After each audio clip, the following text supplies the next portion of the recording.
వెన్నుపాము, వెన్నుపూస ఇవన్నీ మనం కామన్‌గా మెడ నొప్పి, నడుము నొప్పిలలో చూస్తూ ఉంటాం. వీపు నొప్పి అనేది కొంత తక్కువుంటుంది. కామన్‌గా మనం నడుము నొప్పి ఎక్కువగా చూస్తుంటాం. మెడ నొప్పి కొంత తక్కువ పర్సెంటేజ్ ఉంటుంది. వీపులో చాలా తక్కువ పర్సెంటేజ్‌లో నొప్పులు చూస్తుంటాం. సో, వెన్నుముక నొప్పిని మనం ప్రాపర్‌గా అసెస్ చేయడం, దాన్ని ప్రాపర్‌గా డయాగ్నోస్ చేయడం మోస్ట్ ఇంపార్టెంట్. సో, మనకు వెన్నుపూసలో గానీ, వెన్నుముకలో గానీ మనకు spondylosis, spondylitis, spondylolisthesis, osteoporotic wedge compression fractures, అలాగే ఇన్ఫెక్షన్స్ లైక్ ట్యూబర్కులోసిస్ వలన గానీ, లేకపోతే బ్యాక్టీరియల్ ఇన్ఫెక్షన్ వలన గానీ సమస్యలు రావడం, డిస్క్ ప్రొలాప్స్ రావడం, అలాగే మనకు బోనీ ట్యూమర్స్ రావడం, స్పైనల్ కార్డ్ ట్యూమర్స్ రావడం, ఇట్లాంటి ఎన్నో వ్యాధులు చూస్తుంటాం. దీనికి తోడుగా మనం లుంబాగో అని మజిల్ స్పాజమ్ను కూడా చూస్తూ ఉంటాం. సో, ఇలాంటి పరిస్థితుల్లో మనం ప్రాపర్‌గా డయాగ్నోస్ చేయడం చాలా ఇంపార్టెంట్. సో, మనం ఎక్కువగా చూసిన వాటిల్లో యూజువల్‌గా స్పాండిలోసిస్ అనేది మోస్ట్ కామన్‌గా 35-40 ఏళ్ల తర్వాత వచ్చేది. స్పాండిలైటిస్ వచ్చేది మనకు సేమ్ 35-40 సంవత్సరాల్లో వస్తుంది. ఆస్టియోపోరోసిస్, బోన్ ఫ్రాక్చర్స్ యూజువల్‌గా 60 ఏళ్లలో వచ్చే డిజీజ్, 45-50 ఏళ్ల తర్వాత ముసలి వాళ్ళల్లో వచ్చే డిజీజ్ అండి. ఇన్ఫెక్షన్స్ ఎర్లీ ఏజ్‌లో చిన్నప్పుడు కూడా రావచ్చు, మధ్య వయస్సులో కూడా రావచ్చు. ఆ ఇన్ఫెక్షన్స్ బ్యాక్టీరియల్ కావచ్చు, ట్యూబర్కులోసిస్ కావచ్చు. అంతేకాకుండా కీళ్ళవాతం ఏదైతే రుమటాయిడ్ కానీ, సోరియాటిక్ ఆర్థరైటిస్ కానీ, లేకపోతే గౌటీ ఆర్థరైటిస్ కానీ ఇలాంటి ఎన్నో రోగాలు వలన కూడా కీళ్ళల్లో, వెన్నుపూసలోని కీళ్ళు కూడా దెబ్బతిని మనకు సమస్యలు రావచ్చు. సో, బోన్ ట్యూమర్స్ అంటే బోన్ లోపల గడ్డలు. సో, మనకు ఎక్కువగా ఈ బోన్ లోపల గడ్డలు కూడా ఎక్కువగా మనం చూస్తుంటాం. అలాంటి గడ్డల్ని మనం దీన్ని క్యాన్సరా, నాన్ క్యాన్సర్ అన్నది మనం చూసుకోవచ్చు. క్యాన్సర్ అక్కడి నుంచి డైరెక్ట్ వచ్చిందా, లేకపోతే ఇంకే ఇతరత్ర బాడీలో నుంచి ఇక్కడికి వచ్చిందా అన్నది కూడా మనం పెట్ స్కాన్ ద్వారా తెలుసుకోవాల్సిన అవసరం ఉంది. సో, ట్యూమర్స్ ఇవన్నీ చూస్తూ మనం ముఖ్యంగా ఇది అసలు ఏ రకమైన ప్రాబ్లం అనేది మనం రూల్ అవుట్ చేసుకోవాలంటే బేసిక్‌గా ఆ యొక్క వెన్నుముక యొక్క పార్ట్‌ని మనం ఎక్స్‌రే తీయడం.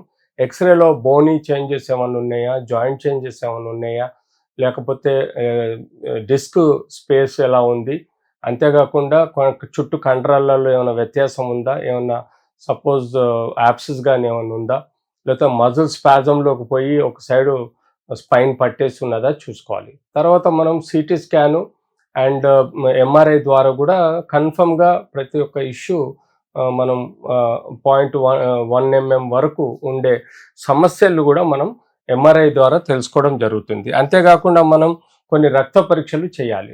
రక్త పరీక్షలలో మనం సిబిపి చేయటం వల్ల అది ఇన్ఫెక్షనా, నాన్ ఇన్ఫెక్షనా అనేది తెలుసుకోవడం జరుగుతుంది. అలాగే ఈఎస్ఆర్, సిఆర్పి లెవెల్ చూసి ప్రోగ్రెసివా, రిగ్రెసివా, ఈ డిజీజ్ ప్రాసెస్ ఎలా ఉంది, దాని యొక్క మందుల ప్రభావం కూడా మనం తెలుసుకోగలుగుతాం. అంతేకాకుండా కొన్ని ఆల్కలైన్ ఫాస్ఫేట్ లాంటివి హెచ్చుతగ్గులుంటే ట్యూమర్ కండిషన్లో మనకు వ్యత్యాసం తెలుస్తుంది. సో, కొన్ని రక్త పరీక్షలు మనకు కీళ్ళవాతము, రుమటాయిడా, లేకపోతే సోరియాటిక్ ఆర్థరైటిసా, లేకపోతే అది గౌటీ ఆర్థరైటిసా అన్నది మనం తెలుసుకోవాల్సిన అవసరం బ్లడ్ టెస్ట్లా తెలుసుకుంటాం. సో, ఎప్పుడైతే మనం మోస్ట్ కామన్గా మనం వెన్నుముక ప్రాబ్లంలో డిస్క్ ప్రొలాప్స్ అనేది కామన్ చూస్తాం. డిస్క్ అంటే ఇది